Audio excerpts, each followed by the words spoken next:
Capítulo 4. La ética helenística. ¿Cómo hay que vivir? A partir de la enseñanza de Platón y en mayor medida de la influencia y el atractivo que tiene la figura de Sócrates, aparecen en Grecia una serie de tendencias filosóficas que suelen encuadrarse bajo el nombre de filosofías o escuelas helenísticas.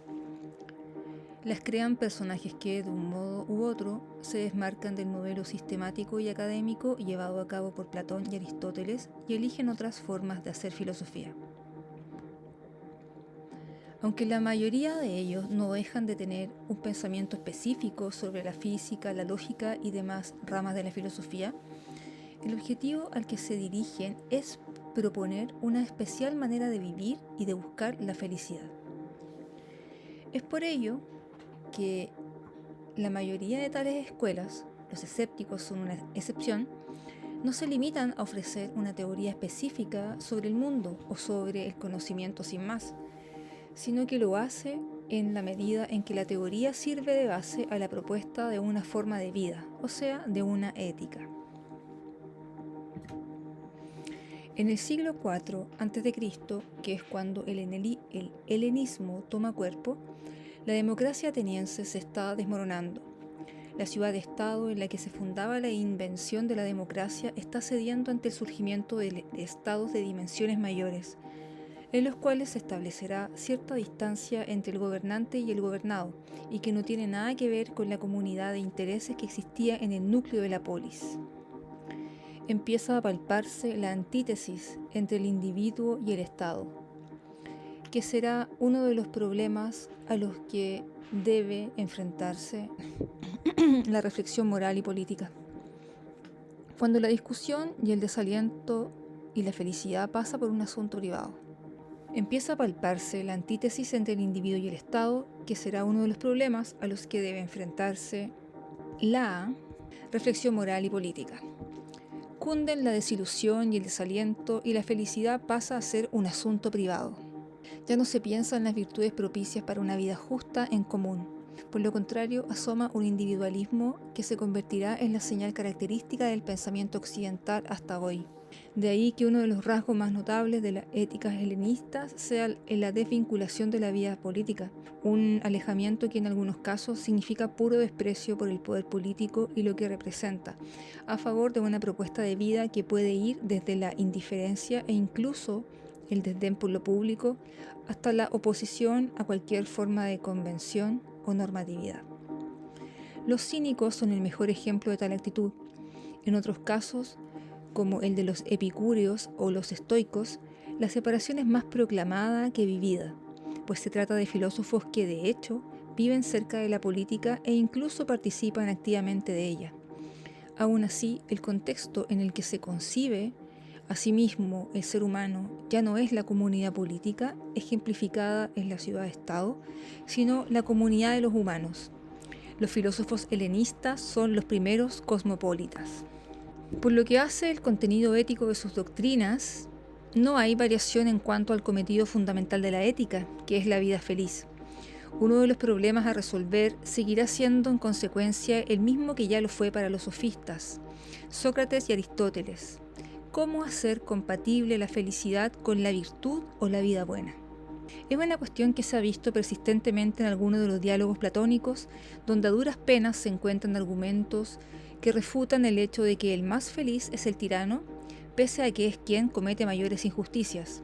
La pregunta acerca de si es mejor sufrir una injusticia que cometerla es corregida por Aristóteles en su Ética a Nicómaco, para acabar diciendo que ni una cosa ni la otra son buenas, pues lo mejor es no cometer injusticias ni sufrirlas.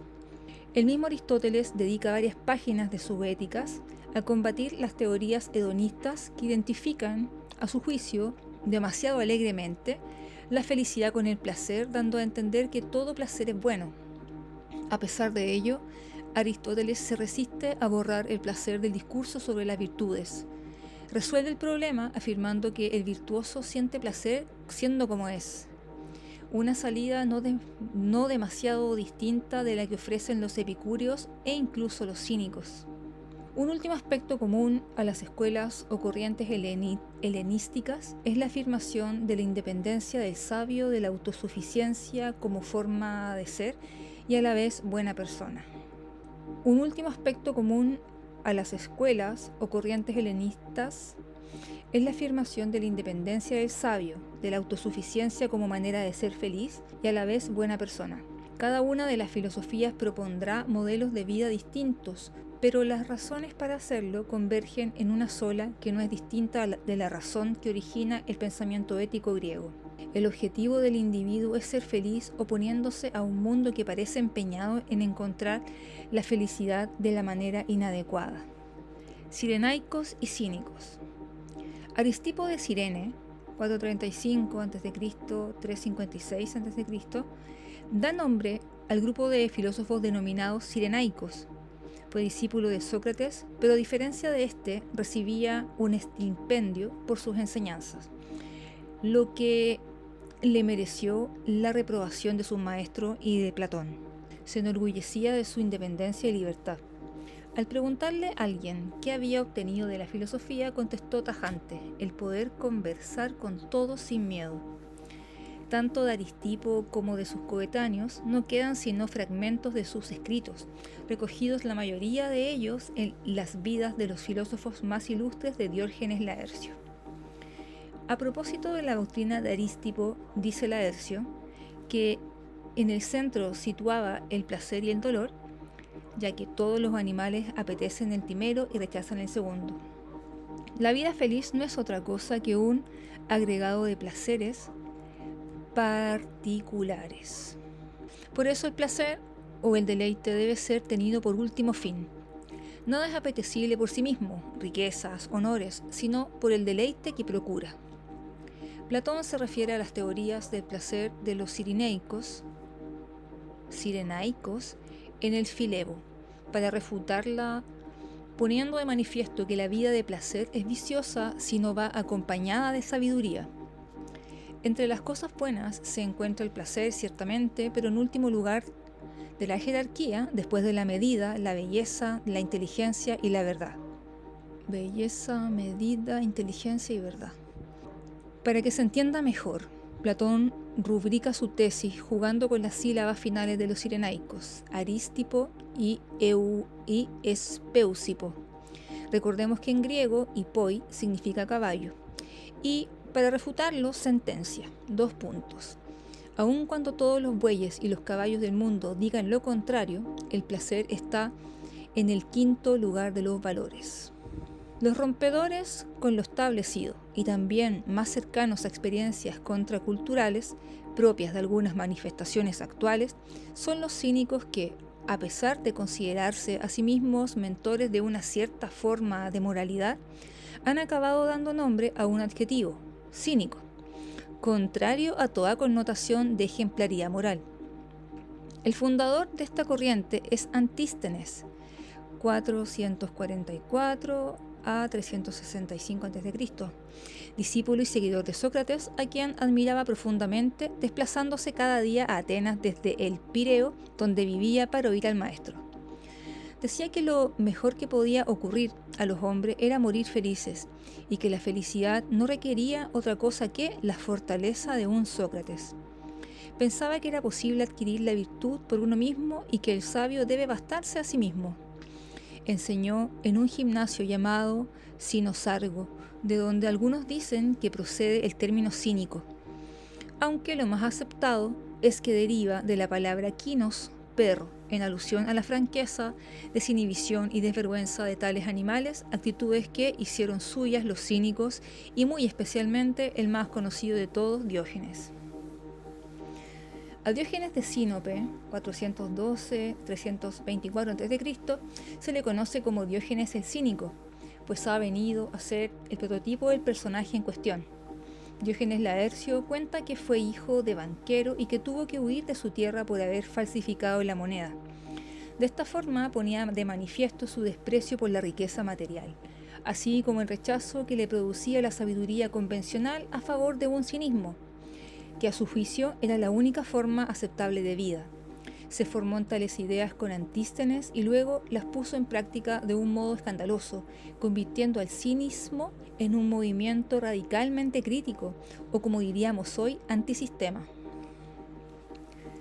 El cinismo de Diógenes tomaba como modelo de moral la vida natural, entendiendo por tal la practicada por los animales, una vida que a su juicio la sociedad griega se había ido encargando de pervertir con comportamientos y convenciones artificiales.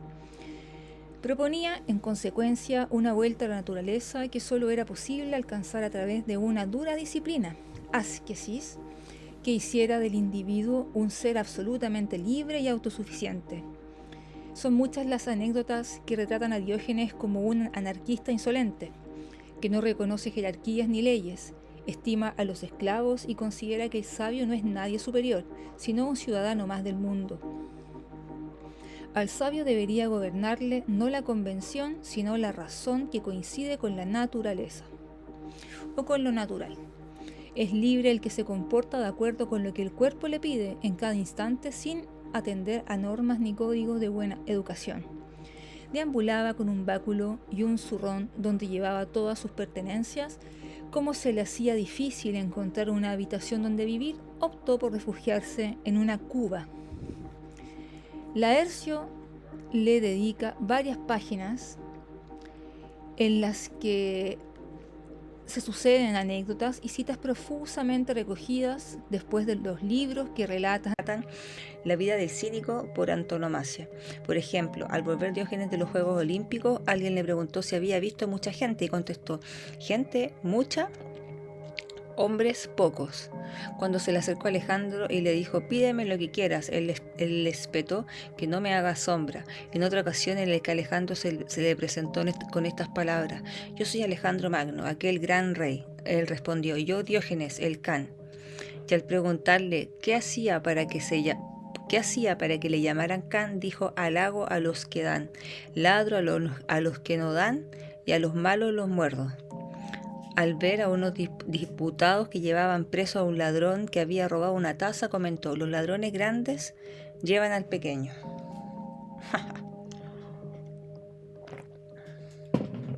Pero de todos los cínicos, quizá el más influyente en su tiempo fue Crates, tanto por él mismo como por su mujer, Hiparquia, una de las escasas filósofas conocidas de la antigüedad griega. Crates reafirmó los principios ascéticos de sus antecesores, diciendo que la filosofía era algo tan simple como una medida de habas y la ausencia de preocupaciones. Escribió mucho y se casó con Hiparquia, que, cautivada y seducida por los discursos de Crates, no dudó en desafiar a la sociedad griega e irse con él, entregándose a la filosofía en lugar de quedarse en casa dedicada a las funciones propias de su sexo. Los estoicos. ¿Qué pasó? ¿No hay internet? Chucha, ¿por qué esta weá no suena ahora? ¿Desde qué hora es esa weá?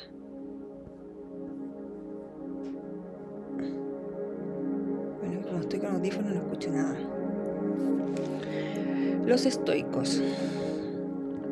El pensamiento estoico ocupa un largo periodo de tiempo, desde el siglo IV a.C. hasta el siglo II después de Cristo. No puede decirse que el estoicismo sea exactamente una escuela, sino más bien la doctrina de un conjunto de filósofos que comparten unas concepciones básicas y comunes sobre el conocimiento, la naturaleza de las cosas y la ética. A partir de ahí, la diversidad entre los distintos estoicos es notable. Tanto en la filosofía estoica como en la de Epicuro es destacable que, más allá del sistema que construyen, se acercan a preocupaciones como la muerte o la vulnerabilidad del ser humano, como poco tratadas directamente por el resto de filósofos antiguos o modernos. No deja de ser extraño que estos problemas, los más misteriosos e irresolubles de la existencia humana, hayan sido tan escasamente considerados por la filosofía y en concreto por la moral, que pretende ser una orientación para la vida. Es difícil encontrar una corriente filosófica cuyo objeto de reflexión sea la muerte, la vejez, la enfermedad o el sufrimiento. Solo los estoicos y quienes los siguen abordan directamente esas cuestiones. Efectivamente, los estoicos hablan de todo ello y se afanan también en borrar las diferencias entre esclavo y libre, griego y bárbaro, ampliando la idea de ciudadanía y extendiéndola a los habitantes del cosmos. El primer estoico conocido y también el más influyente es Zenón. Zenón nació en Sitio, una ciudad griega de Chipre, hacia el 336 a.C. En torno al año 300 fundó una escuela de Atenas, la Stoa Poikile, Pórtico de las Pinturas, donde empezó a estructurar su filosofía que luego consolidaron sus discípulos Crisipo y Cleantes. De Zenón dice Diógenes Laercio que era callado, muy paciente y muy frugal. Parece que como hicieron otros estoicos, murió quitándose él mismo la vida. Un poeta cómico, Filemón, en el drama titulado Los filósofos, lo retrata así: pan e higos secos come y agua bebe. Una filosofía nueva enseña a tener hambre, y para ello discípulos recoge. ¡Ay, qué pesados los weones! Desde el principio los estoicos quisieron dotar a la filosofía de un sentimiento eminentemente práctico, rasgo que se acentúa aún más en el estoicismo romano. Más que elaborar una teoría sobre la existencia humana y sus fines, la función de la filosofía es ayudar a vivir lo mejor posible teniendo en cuenta las debilidades humanas. En la época de los primeros estoicos, Atenas ha dejado de ser el centro político del mundo griego, lo que no impide que tanto los estoicos griegos como después los romanos mantengan una relación estrecha con el poder político. Que la teoría tenga para los estoicos un valor secundario no significa que no quiera dotar a la ética de una base sólida, que proporcionan tanto la lógica como la física. El sistema que proponen es mucho más elaborado y completo que el de los filósofos de las demás escuelas helenísticas. Zenón parte de la idea de un cosmos regido por un logos o una ley natural. A esa ley está vinculado también el hombre, al que se define como un animal que tiene logos, razón y lenguaje, lo que le convierte en miembro de la comunidad de seres racionales. El conocimiento fundamental para la ética, pues el virtuoso es el sabio que es capaz de conocer cabalmente la realidad sin falsas ideas y utilizar su saber para vivir con tranquilidad, sin que le perturben miedos y conflictos sin fundamento. La virtud o la vida moral se apoyan en el desconocimiento de lo que es, de la naturaleza de las cosas, conocimiento que tiene su origen en percepciones singulares a partir de las cuales la mente infiere conceptos generales. La base de la ética es la lógica, saber el mecanismo por el cual se realizan esas inferencias de lo individual a lo general. La concepción del mundo, según los estoicos, es la de un cosmos en el que se integran todos los seres del universo. Existe un Dios que es una fuerza que lo penetra todo, es la causa de todo. Él mismo es la ley de la naturaleza que rige también la conducta humana. La filosofía estoica es determinista, cree en una providencia que determina lo que ocurre y gobierna el mundo. La función del conocimiento es adentrarse en esa ley o logos que lo dirige todo, penetrar en la razón del ser del cosmos y llegar a descifrarla lo máximo posible. La libertad, tal como la entendemos vulgarmente, no existe, pues uno es más libre a medida que va descubriendo las causas de todo lo que le sucede. La libertad, entendida como autosuficiencia, es el objetivo humano a conseguir. Autosuficiencia. Pero consiste en conocer los propios límites, distinguir entre lo que depende de nosotros y lo que depende de otras causas que no dominamos. La creencia en la inmortalidad del alma carece de fundamento, pues la muerte individual no es otra cosa que la reintegración del individuo en la materia, que es de todo, que es el todo. Esa desaparición de lo particular forma parte del orden natural o del plan divino que es inevitable. Todos los males y catástrofes que no pueden ser gobernados ni impedidos por los humanos no son sino una manifestación de la necesidad de todo el sistema. A partir de estas premisas lógicas y físicas, el sabio es aquel que acepta voluntariamente lo que hay y se aviene a cooperar con las leyes cósmicas. La ética consiste en la capacidad de ordenar la propia conducta y salvarse uno mismo en medio del caos en el que inevitablemente se encuentra. ¿Cómo conseguir la salvación? Comprendiendo que uno no es más que la partícula de un cosmos y aceptando la ley natural que lo gobierna. Vivir en conformidad con la naturaleza. Es el lema fundamental de los estoicos.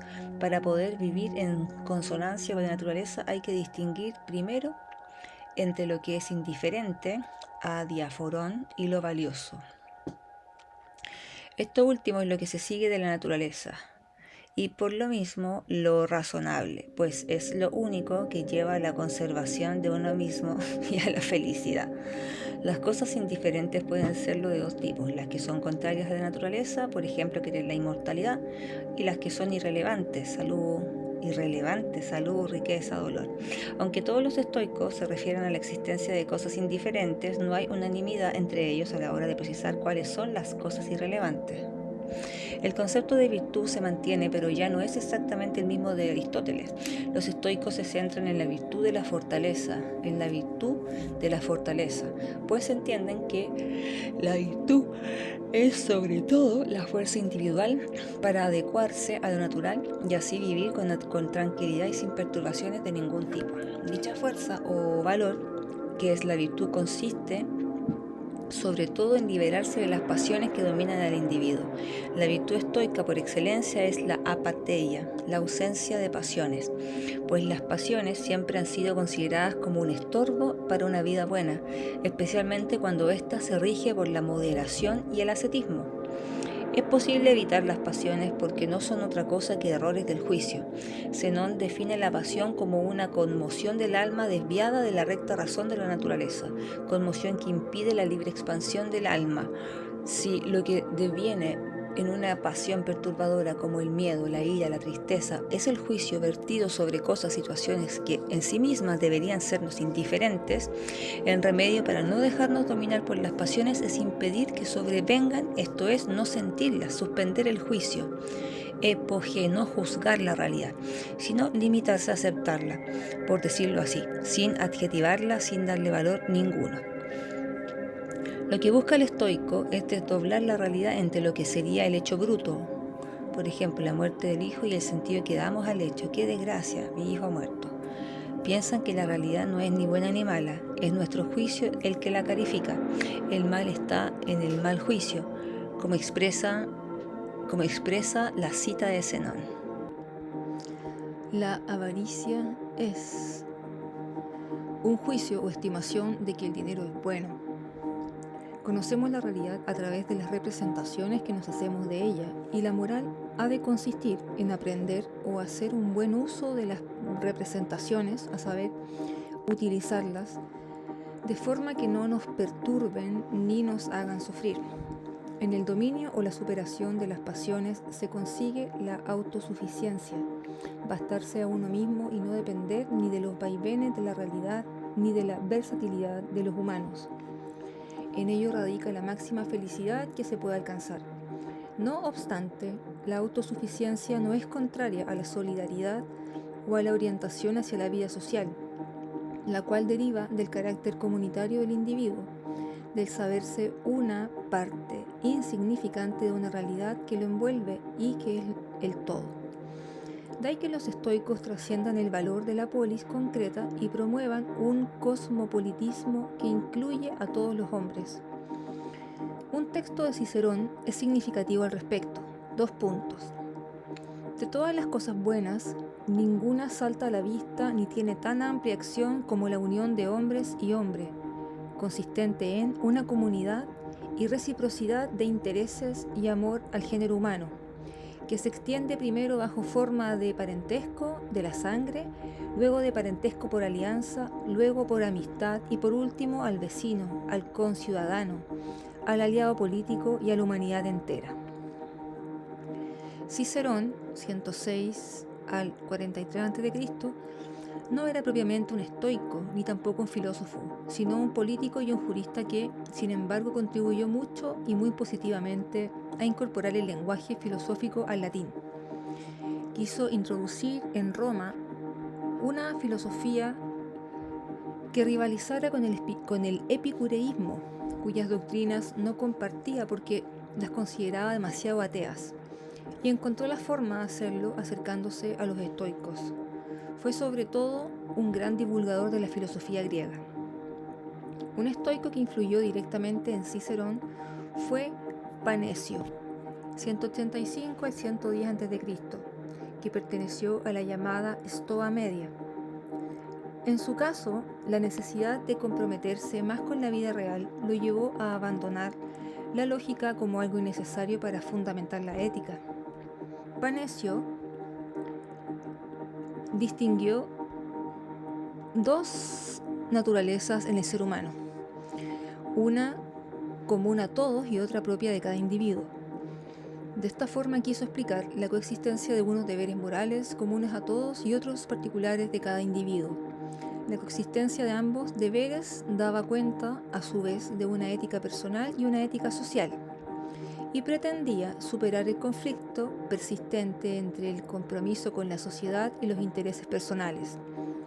De Panecio no se conserva ninguna obra, pero se sabe que escribió un tratado del deber que inspiró el De Officiis de Cicerón.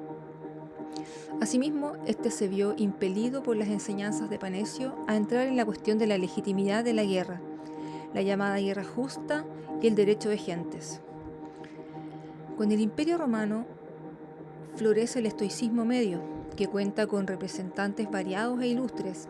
El primero en el tiempo es Epicteto, 55 al 135, todavía griego. Epicteto era hijo de un esclavo y él mismo fue también esclavo hasta que fue liberado. La condición de esclavo le confiere el título de estoico propiamente dicho, precisamente el que da sentido al adjetivo estoico, tal como lo seguimos utilizando hoy. Es un estoico el que acepta la resignación y con sabiduría las desavenencias o infortunios de la vida que la vida le depara.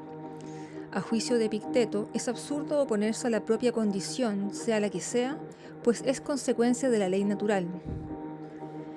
La libertad en que cuenta es la libertad interior, la libertad del alma o de la mente, que es independiente del sufrimiento del cuerpo. Un esclavo, como él, puede ser libre si llega a considerar que la esclavitud corporal es un accidente, pues no hay esclavitud más vergonzosa que la voluntaria.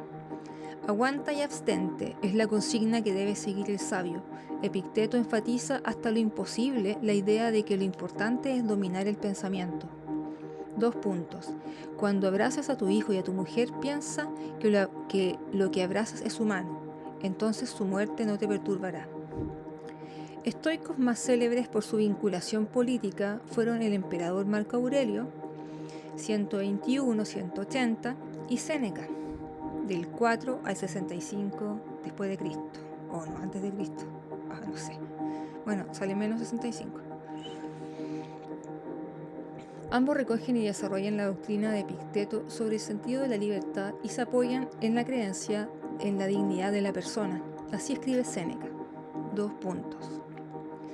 Yerra quien creyere que la esclavitud se apodera de todo el hombre. Su parte mejor está libre. Solo los cuerpos están sujetos a la esclavitud y pueden ser objeto de dominio. La mente es sui juris. Es tan libre y tan movible que ni siquiera puede ser detenida dentro de esta cárcel en que está encerrada parte para que no use... de nuevo. La mente es sui iuris y es tan libre y tan movible que ni siquiera puede ser detenida dentro de esta cárcel en que está encerrada para que no use de su empuje y haga cosas ingentes y salga hasta el infinito para hacer compañía a los astros. Séneca fue el más heterodoxo de los estoicos. Marco Aurelio aún escribió en griego, pero Séneca ya lo hizo en latín. Por otra parte, Séneca desprecia las teorías lógicas y físicas como fundamento de la ética, confía en el poder de las intuiciones. De la epístola a Lucilio es la célebre frase «Tucum volentem fata nolentem tahunt», el destino dirige a quien lo consiente, traiciona a quien lo rechaza. De acuerdo con ella, la libertad consiste en liberarse de todo lo que no depende de nosotros, y ya que lo único que depende de uno es el pensamiento, el uso del pensamiento, de las representaciones o los juicios es la clave de la libertad. Tal concepción de lo que significa ser libre está estrechamente relacionada con la autosuficiencia. El sabio es el que consigue bastarse a sí mismo, el que encuentra valor en lo que hace sin pensar en resultados ni consecuencias. ¿Qué conseguiré si hiciera eso de modo virtuoso? El haberlo hecho. Nada se te promete fuera del hecho mismo. La fuerza del sabio no radica en ser insensible al dolor y a las desgracias, sino en aprender a vivir con ellas.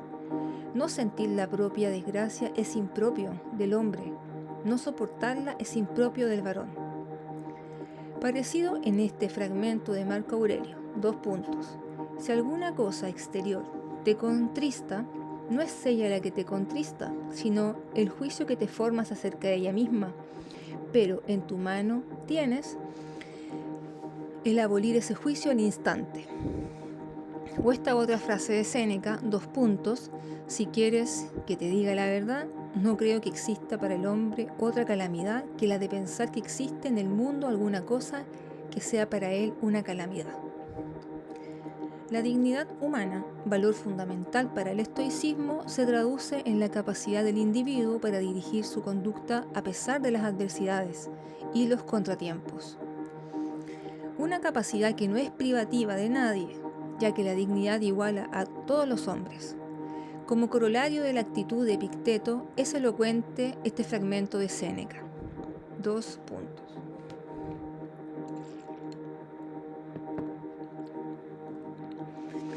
Son esclavos, antes bien hombres, son esclavos. Antes bien camaradas, son esclavos. Antes bien amigos, humildes. Las costumbres se las da cada uno a sí mismo. El papel social lo da el acaso. El esclavo es esclavo, pero quizá libre en cuanto al ánimo. Chuta. Bueno, está bien pues. Epicuro. Epicuro nace en Samos en el 341 a.C. y se traslada a Atenas en el 323, el año de la muerte de Alejandro Magno. Le toca vivir unos tiempos de inseguridad económica y política, de ruptura de los lazos cívicos y debilitamiento de las estructuras de la polis, que Aristóteles aún pretende salvar. No ve en la política nada atractivo ni propicio para la felicidad.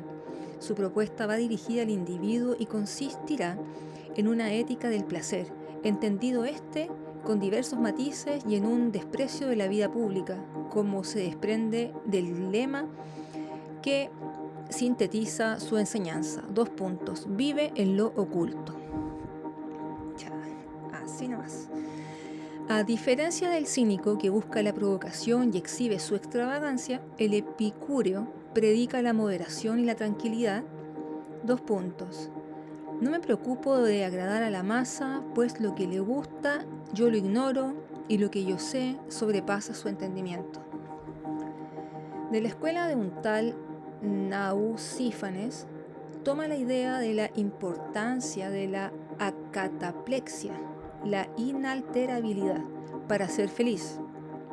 Si bien le decepciona la poca congruencia entre lo que predica y la vida real de su maestro, Diógenes Laercio cuenta cómo Epicuro funda su propia escuela denominada El Jardín, porque busca un ámbito más privado que el de la academia o el liceo, como una casa con jardín en la que convive una comunidad de fieles sin distinción ninguna entre hombres y mujeres, esclavos y libres.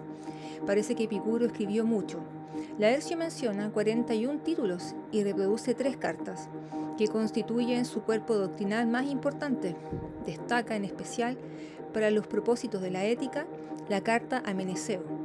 Conviene leerla, pues en ella se contiene sintetizada toda la teoría de Epicuro sobre la forma de vida moralmente más conveniente y los peligros que la amenazan, el fundamental de los cuales es una visión equivocada de la religión.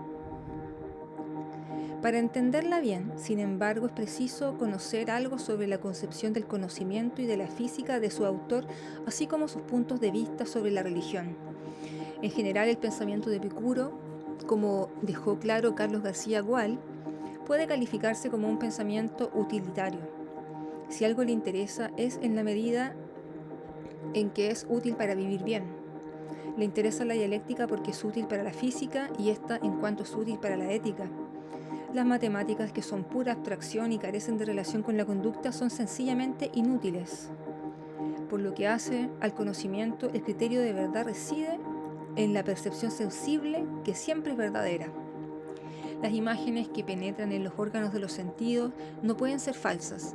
Al igual que los estoicos, Epicuro cree también que el error nunca está en las cosas, sino siempre en el juicio. A partir de ahí rechazará las supersticiones implícitas en las religiones, así como las distorsiones que producen en el conocimiento y que impiden vivir con tranquilidad. Además de las percepciones sensibles, las afecciones o pasiones, como el placer y el dolor, son importantes en tanto son la base de las normas de conducta. El placer nos dice lo que debemos elegir y el dolor lo que debemos evitar, así de sencillo. En cuanto a la física desarrollada en una de sus obras capitales sobre la naturaleza, interesa porque puede librar a los hombres del temor a los dioses y al otro mundo. Epicuro es uno de los filósofos materialistas de la antigüedad. Sigue en física el atomismo de Demócrito, que explica todos los fenómenos a partir del movimiento de los átomos, el cual hace superflua cualquier intervención divina y elimina de entrada ideas como la de que el alma es inmortal. Se supone que los átomos caen a través del espacio vacío y que el origen del universo se debe a una colisión de átomos producida a su vez por una desviación ocasional de la caída vertical, sin la cual los átomos no hubieran llegado a encontrarse nunca. A esa desviación Epicuro la denomina clinamen, y es su forma de aludir a la existencia de la libertad. El alma es, asimismo, un compuesto de átomos de distinto signo, unos más racionales que otros. La muerte consiste en la separación de los átomos que, mientras permanecen unidos, constituyen esa parte racional o espiritual que es el alma. Una concepción del mundo materialista como la de Epicuro pone de manifiesto el engaño de la religión. Epicuro no es un filósofo ateo, como algunos, y entre ellos Cicerón, quisieron entender. Se propone destruir la creencia en los dioses del Estado a partir de su teoría atomista. Pensaba que el gobierno de la antigua Roma alimentaba la superstición. Para combatirla bastaba con darse cuenta de que la noción de la divinidad transmitida estaba equivocada. Los dioses existen, pero no son como el vulgo se los presenta, como seres que intervenían en la vida de los hombres a quienes beneficiaban o castigaban y cuyas vidas regulaban. No, no es así. Los dioses están tan alejados de los hombres que para nada intervienen en sus vidas, ni les preocupa su existencia. No es impío quien suprime los dioses del vulgo, sino quien atribuye a los dioses las opiniones del vulgo. Esas opiniones no son sino falsas suposiciones. De la misma forma que es sabio rechazar ideas sobre la divinidad carentes de fundamento, también hay que hacerlo con las opiniones que conducen a temer a la muerte. Si todo bien y todo mal reside en la sensación y la muerte estribación de sensación, es absurdo tener miedo de morir y ansiar la inmortalidad. La muerte no es nada para nosotros, afirma Epicuro, con un argumento remetido hasta la saciedad. Pues cuando nosotros somos, la muerte no está presente, y cuando la muerte está presente, entonces nosotros ya no somos. Importa librarse de miedos y angustias porque el objetivo de la vida buena es el placer y la ausencia de sufrimiento. Se conjugan en la ética de Epicuro dos elementos en principio incompatibles: el hedonismo, el placer como objetivo, y una austeridad implacable, que en realidad nos da la verdadera medida del placer que hay que buscar. Epicuro piensa desde el cuerpo, ha escrito Emilio Lledó. Frente a las opiniones y las costumbres de los hombres, frente a las convenciones, el criterio para actuar es el que nos dicta nuestro cuerpo. Ni la sociedad ni los dioses deben decirnos qué debemos hacer. Es ese conjunto de átomos que nos constituye el que determina por dónde debemos ir. Decir que el placer es el único fin del ser humano significa renunciar a todo idealismo. Si Epicuro es materialista en la física, lo es también en la ética, pero esa voluntad de no trascender lo material no es contraria a una jerarquía de placeres, otro aspecto de la austeridad como guía. Si bien todos los placeres tienen sus raíces en el cuerpo, los del alma son superiores porque dependen más de nosotros. A través de la esperanza, del recuerdo, de la imaginación, de la filosofía, podemos representarnos lo que nos produce mayor placer. Sirva como muestra de lo que logran las facultades espirituales este fragmento de la carta a Idomeo que narra los últimos días de Epicuro. 2 puntos. Transcurría el día feliz en que agonizaba mi vida cuando te escribía estas palabras. La enfermedad del estómago y la vejiga proseguía en su curso sin admitir ya incremento de su habitual agudeza. Pero a todas estas cosas se oponía el gozo del alma por el recuerdo de nuestras pasadas conversaciones filosóficas. ¿Filosofar es, pues, el máximo placer? En cierto modo sí, pues el placer se consigue con la ataraxia, que consiste, a su vez, en la ausencia de miedos porque se ha llegado a la convicción de que, número 1, los dioses no son temibles, 2, tampoco lo es la muerte, 3, es fácil procurarse el bien, 4, es posible soportar el dolor. Para esto sirve y es útil la ciencia de la naturaleza, que nos procura estos 4 principios. 2 puntos. Todos los placeres son buenos, pero no todos hay que procurárselos. Todos los dolores son malos, pero no todos deben ser evitados. Para conseguir actuar de acuerdo con ello, el sabio ha de aprender a independizarse de sus deseos y a desear solo los placeres que él mismo puede procurarse, es decir, los placeres espirituales, pues no todos los deseos son igualmente necesarios. 2 puntos. De los deseos, unos son naturales y necesarios, otros naturales y no necesarios, otros no son naturales ni necesarios, sino que nacen de la vana opinión. Saber discernir y tener disciplina para reprimir lo no deseable son 2 medidas imprescindibles para ser un buen hedonista. Estimar el placer por encima de todo, pero al mismo tiempo combinarlo con un principio irrenunciable de racionalidad y orden. Todo está bien dicho en esta frase lapidaria. 2 puntos. El mayor placer está en beber agua cuando se tiene sed y comer pan cuando se tiene hambre. El placer, además de ataraxia, es autarquía, independencia con respecto a los propios deseos y las opiniones de los demás mortales. Ataraxia y autarquía. El sabio es el que consigue la independencia y la serenidad de ánimo que ésta aporta. Por eso Epicuro opta por desentenderse de la política, dado que la operatividad de la misma es casi nula. El sabio, por una parte, no es ambicioso por otra. Está convencido de la impotencia humana para transformar el mundo. Así, el epicúreo se refugia en su jardín y opta por desdeñar el poder. La filosofía de Epicuro es exactamente una manera de vivir, un espíritu, más que una doctrina. Por ello, era importante la vida comunitaria, donde los miembros de la comunidad se contagiaban de una misma forma de entender la vida, siguiendo en todo momento el ejemplo del maestro, que es el que orienta sobre el sentido de la felicidad. Lo que explica bien Festugier. 2 puntos. El epicureísmo era un espíritu que se encarnaba en pequeñas cofradías donde se guardaba escrupulosamente la palabra del sabio y se hacía profesión de amistad. En un mundo en el que los cuadros civiles y familiares tendían a desaparecer, Epicuro supo fundar una nueva familia. Sin duda, ese fue el secreto de su prolongado prestigio. Hemos dicho que la ética epicúrea es utilitaria, como es el conocimiento de la naturaleza. Las virtudes valen si son útiles, pues el bien moral no significa nada si no está presente el placer. Por eso hay que ser justo, porque el justo goza de tranquilidad de ánimo, mientras que el injusto vive lleno de turbación. Hay en Epicuro un embrión de lo que luego será el contrato social, pues entiende que la justicia deriva de un pacto. 2 puntos. Lo justo, según la naturaleza, es un acuerdo de lo conveniente para no hacerse daño unos a otros, ni sufrirlo. Entre los animales no hay justicia porque ellos no pueden hacer pactos. Además, las leyes se justifican porque son útiles a la comunidad que las acepta, y cuando se demuestran inútiles, deben cambiarse porque ya no son convenientes. El carácter utilitario de todo cuanto hacemos se extiende también en Epicuro.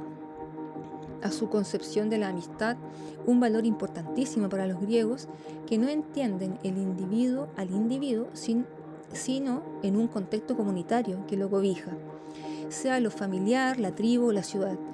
En ese entorno, la amistad es absolutamente imprescindible. de los bienes que la sabiduría ofrece para la felicidad de la vida entera, el mayor, con mucho, es la adquisición de la amistad. Aunque el sabio ha de procurar la propia autonomía, esta no es contradictoria con un cultivo de la amistad que genera placer, porque da seguridad y confianza. Y aunque el móvil sea la seguridad, finalmente la amistad acaba apreciándose por sí misma. La centralidad de la amistad en el epicureísmo explica la solidaridad entre sus adeptos y la concepción de la filosofía como una meditación en común. Qué bonito, oye. ¿No sería justo cerrar este sintético panorama de lo que fue el epicureísmo sin mencionar a Lucrecio y su obra más famosa, el poema de Rerum Natura? Fue vertido al latín por Cicerón, pese a que no parecía sentir ninguna atracción por el contenido del poema ni, concretamente, por la concepción de la religión que hay en él. Lucrecio expone en forma poética toda la doctrina de Epicuro sobre el materialismo atomista y la necesidad de combatir un temor a los dioses totalmente infundado. La felicidad como fin de la vida humana. Ese objetivo que inspira toda la filosofía antigua ha adquirido rasgos más científicos y no depende tanto de la suerte ni de la voluntad de los dioses olímpicos. Lo dice con maestría el verso de Virgilio, sin duda lector de Lucrecio. 2 puntos. Feliz quien conoce las causas de las cosas. Esa vinculación de conocimiento y felicidad y la ética y la felicidad desaparecen de las reflexiones filosóficas con el cristianismo. Página 98.